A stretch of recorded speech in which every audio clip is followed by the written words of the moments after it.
So he's all upset because Haman now sees that Mordecai is being rewarded. And now he's like crazy. Yeah. So verse 13. When Haman told his wife, Zeresh, and all his friends everything that happened to him, his wise men and his wife Zeresh said to him, as Mordecai before whom you have begun to fall is of Jewish descent, you will not prevail against him, but surely fall before him. So suddenly these wise men, now these are the same group of wise men, their heritage that showed up at Jesus' manger. Okay? There's a group of what? Chaldeans, Magi Chaldeans. Right.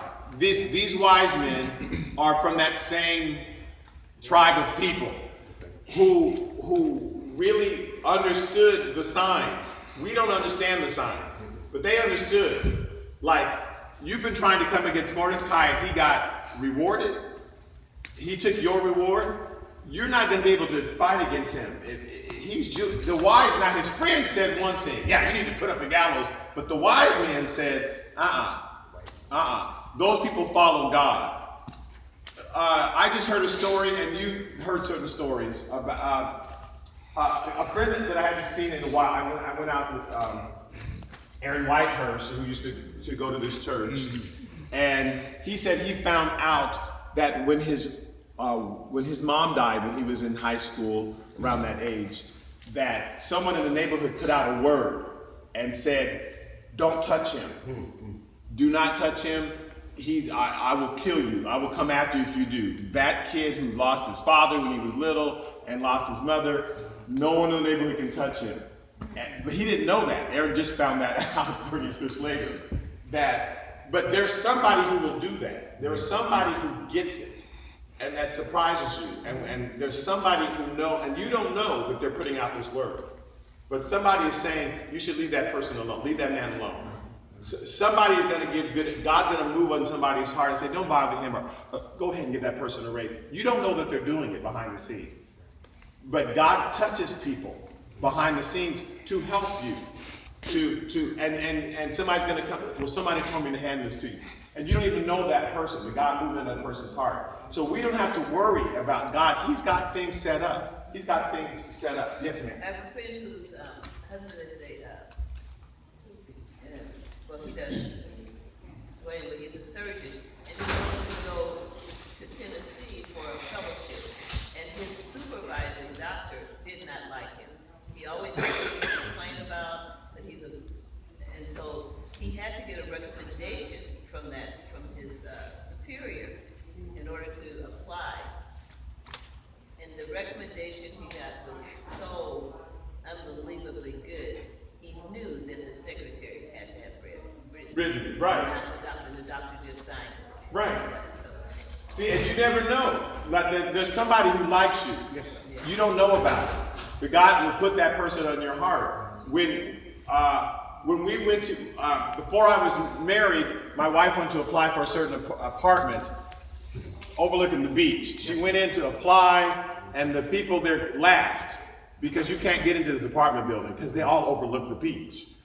But the secretary there took her name down and wrote it down, put it in a drawer, and 3 years later, 3 years later, when an apartment came up, she kept that for 3 years. My wife didn't know this woman, but she kept it in her drawer for 3 years, and when the apartment came open, she called us up and said, "Hey, there's an apartment open, do you still want it?" Like, yes, oh my God.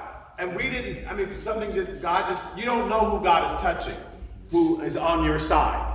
Who is on your side. So these wise men came and said, you need to leave him alone, Mordecai. You need to leave him alone because if he's Jewish, I know God is on his side, but of course Mordecai is not listening. Haman's not listening. Haman's not listening. Okay, Esther chapter 7, verse 2, then 5, 6, and 10. And on the second day at the banquet of wine, the king again said to Esther, "What is your petition, Queen Esther?" So King Ahasuerus answered and said to Well, so he says, what is your petition? And she says to the king, you got to free the Jewish people. Free the Jewish people, because somebody has put out a request that all the Jews be killed. A decree.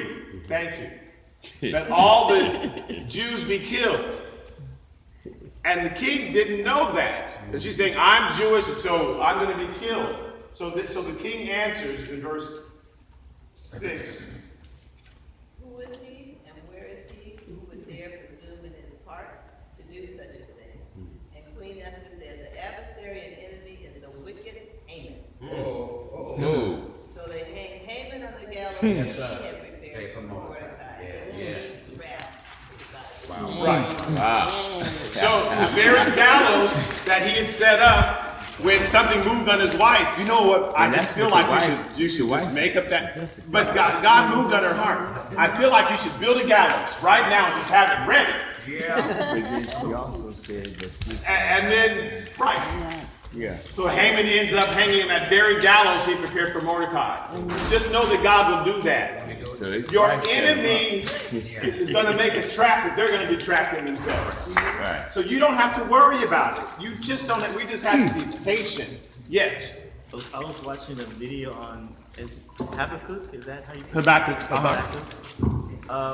So in the same vein, he wanted God to rectify Israel's behavior. But he didn't like God's solution. God's solution was to have Babylon come and take him away. Right. So he was like, well, they're even more wicked than Israel. Why are you rewarding Babylon? So he was mad at God because it was like he was rewarding Because God didn't this do it the way wicked he wanted nation. it.